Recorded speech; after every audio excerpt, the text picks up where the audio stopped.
Jared, Steve, standing before me are my two top advisors. But I only have one photo in my hand. That's right, tonight is elimination night. There's been a lot of drama in the House, and that's okay, but one of you must go. Now, if you do not see your photo, you must immediately leave the Oval Office. The Oval Office and join Kellyanne Conway in the basement. And the person who will stay on as my top advisor is Jared. Well, that sketch coming on the heels of what the president has been signaling this week, that many observers are saying he's putting distance between himself and Steve Bannon.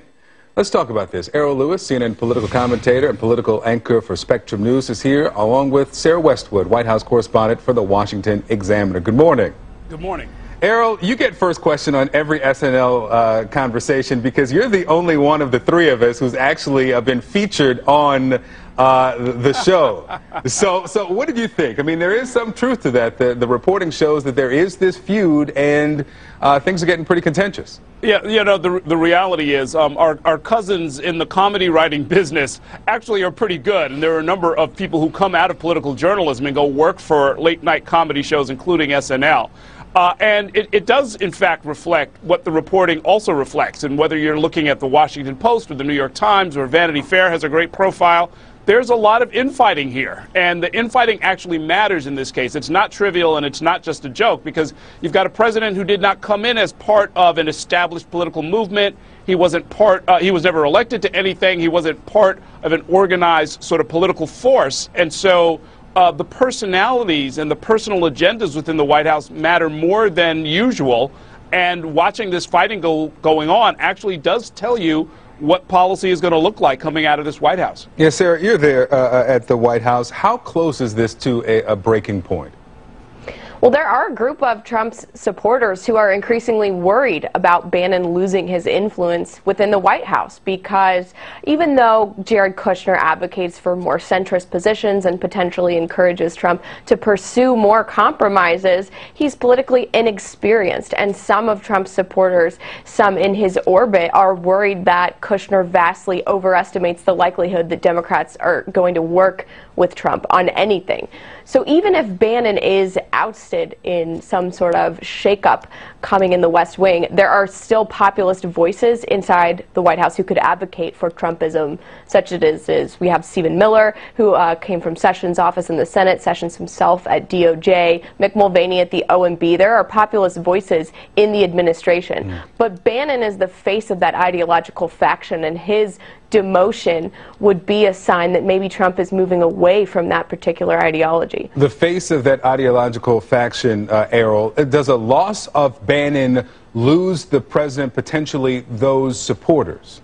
Populists aren't happy with the way that he's trying to build the wall, or the way he's trying to reset trade relations, or the way he's trying to make our defense posture in the Far East and in the Middle East. Yeah. Well, you know, we'll see you in 2020. But, you know, right now they've got to figure out how to run the country.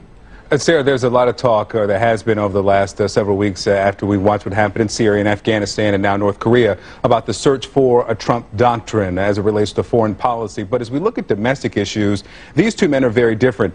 Is there any clear indication of which is most like the president's own ideology, if we know what the president's ideology really is?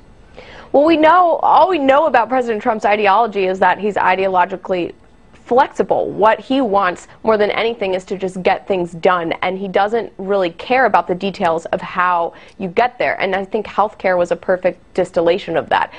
There were conservatives who wanted President Trump to pursue a more black and white repeal of Obamacare and a replacement, rather than just the bill that was put forward, which was seen more as just tinkering on the margins of the existing healthcare system. President Trump didn't care whether it was the conservative approach, whether it was what was seen as a more moderate moderate approach. He just wanted a bill to go through that he could check off the box of Obamacare being reformed. And within the White House, you had conservatives who were concerned about the approach that was put forward. And on the other side of the spectrum, you had Kushner and others who wanted President Trump to go even further towards a compromise to get Democrats on board to work with him. So you see that President Trump only really cares about the ends rather than the means, and that gives room for these ideologically divided advisors to pull him in different directions. Yeah, the rhetoric from the president on Steve Bannon certainly has changed over the last 85 days or so. Sarah Westwood, Errol Lewis, thank you both.